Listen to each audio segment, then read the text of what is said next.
Hi everyone, welcome to this episode of Keipert Labs. In today's video we're going to go through the concept of motion unit conversions. What process do we follow if we've given motion in particular units, maybe speed in kilometers per hour, for example, and we need to convert that to meters per second? Or how generally do we do this process of converting units from one type into another? And so what I'm going to introduce to you is an approach that I really love to use, as much as it seems strange to say that word, but I really use it with my senior students. As it's a kind of a maths approach that you might be a bit unfamiliar with. It might be a bit weird for you, but you might find it very helpful. And what it is, it's called the factor label method. Okay, so I'm going to give you a quick kind of tutorial at what this involves, and then I'm going to demonstrate it in action. Okay, so what it involves is you setting up what's called a conversion factor. Okay, this is a fraction, okay, that has, so we're going to use it for converting from one type of units to another. Okay, so it's a fraction that has the units you want over the units you have. Okay, now make sure that you take note of that. I'm going to write it up in the corner in a second because then I'm going to clear this off. I appreciate that this is a little bit strange, but so let's say, for example, I want to convert 12.2 kilometers to meters. Okay, now what we know is that for every 1 kilometer I have 1,000 meters. That is what represents 1,000 meters. Now you notice that even though I wrote this, that I used the phrase for every. Okay, and I'm going to use that a lot.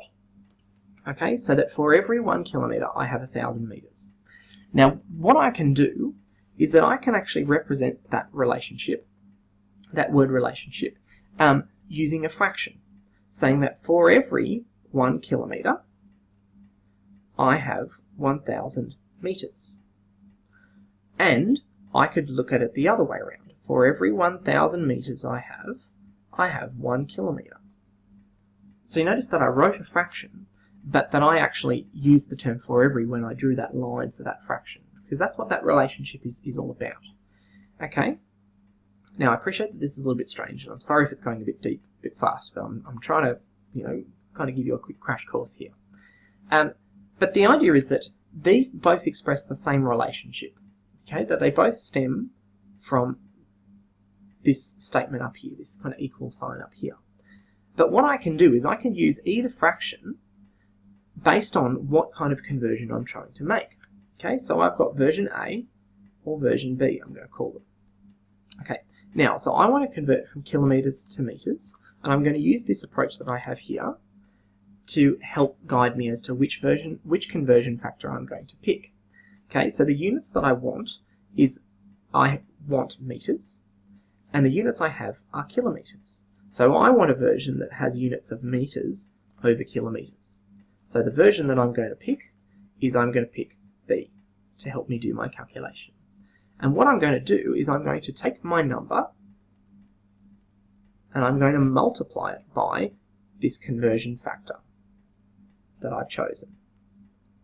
Now the reason that we follow this kind of guideline here, this sort of process, is that looking at my fraction here, I can see with just a little bit of knowledge of algebra that when I multiply this together, that these two things are going to cancel out because they will be the same on top and bottom.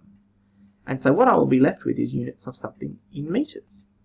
Okay, and what I'm going to end up with is 12,200 meters. So I've done the conversion from kilometers to meters, and I've used this process to help make an intelligent decision about how I do that.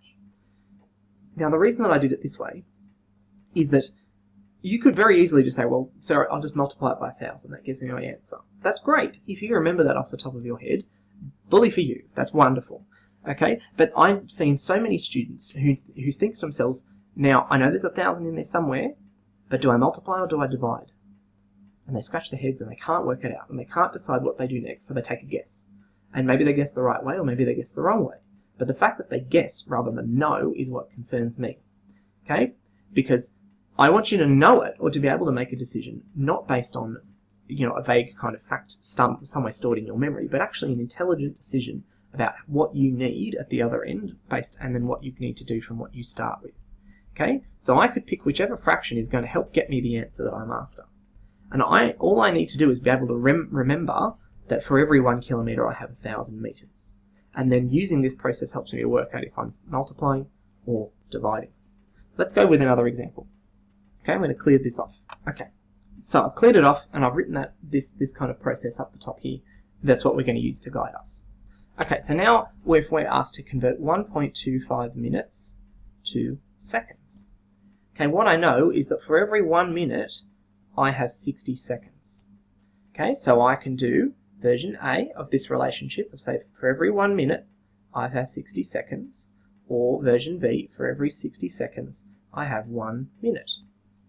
Okay, so I can pick this whichever way it suits me best. Okay, but I'm going to use this to guide me as to which one. I'm not just kind of following my heart. Okay, there's a certain logic to it.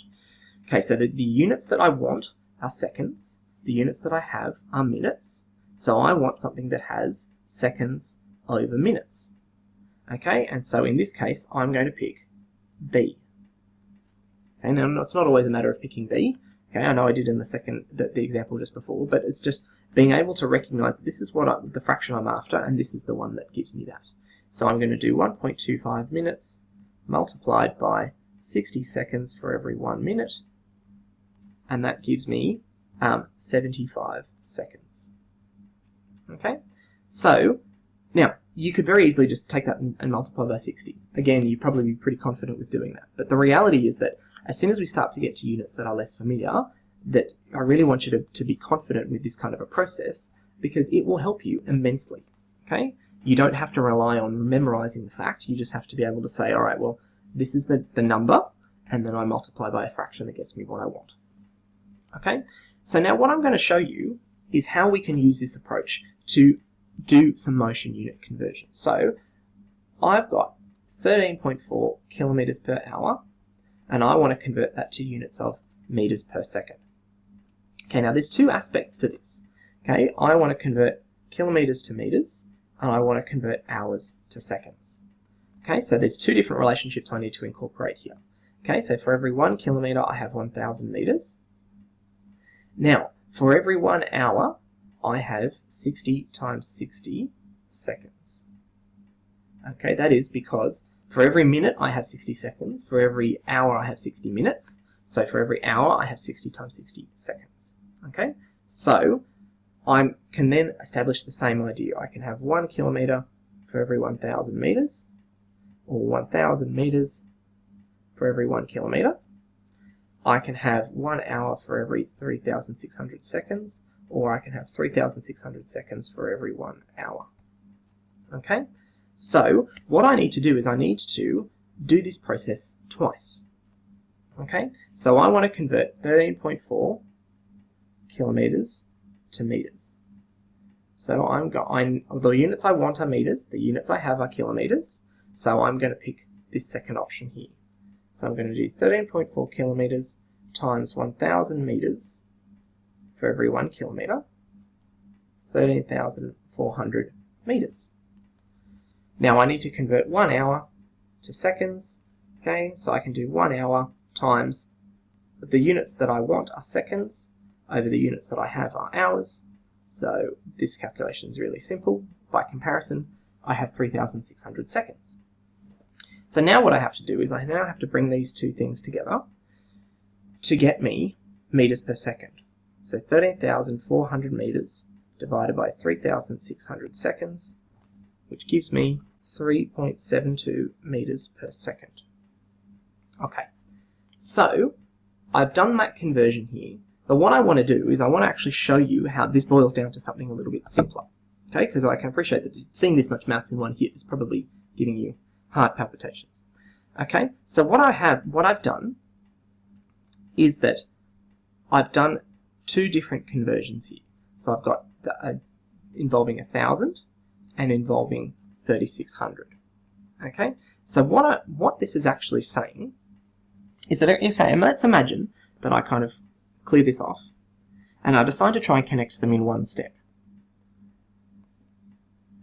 Okay, So actually looking at 13.4 kilometers per hour multiplied by, I have 1,000 meters. So 1 kilometer per hour is the same as 1,000 meters for every 3,600 seconds. Okay, and what this is the same as divided by 3.6, and I do my calculation. Okay, so divided by 3.6.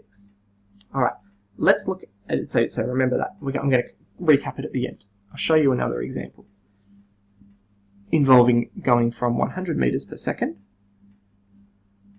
to kilometers per hour. Okay, so what I have is that I can say, all right, so I can do 100 meters to kilometers. So that is, I can do 100 meters multiplied by the units that I want of the units I have, which gives me 0.1 kilometers. Okay, I've got 1 second, and I know that I want to convert to 1 hour, or I want to convert to hours. Okay, so I know that for every 1 second, I have 1 hour for every 3,600 seconds. Okay, so I get 1 over 3,600, or 0.00027. Okay, hours. All right, and so then what I can do is I can then say, all right, I can do 0.1 kilometers divided by 0.00027 hours, and I can get a value there. Actually, I'll be good and put that up on the same line.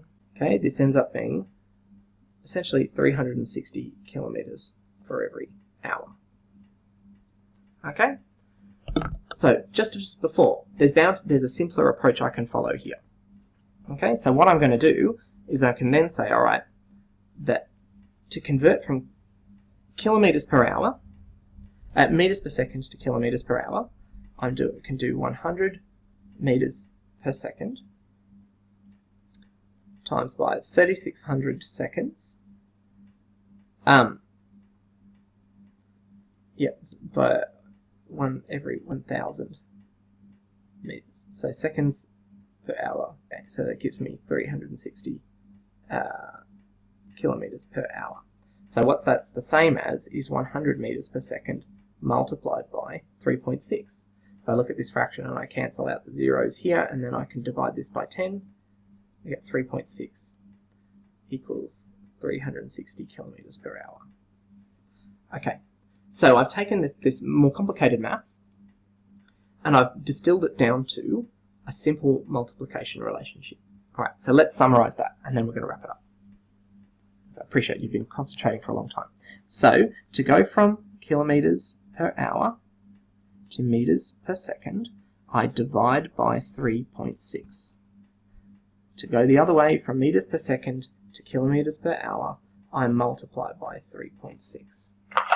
So I want you to write this down. I want you to put a nice highlighted box around it. I want you to put asterisks. I want you to do multiple colors if you need to. Okay, but I want you to remember this relationship. Okay, so the more complicated maths that we've covered boils down to either multiplying or dividing by 3.6. Okay, and that's what you need to remember. All right, keep going with the other practice questions. Thanks very much for watching. Bye for now.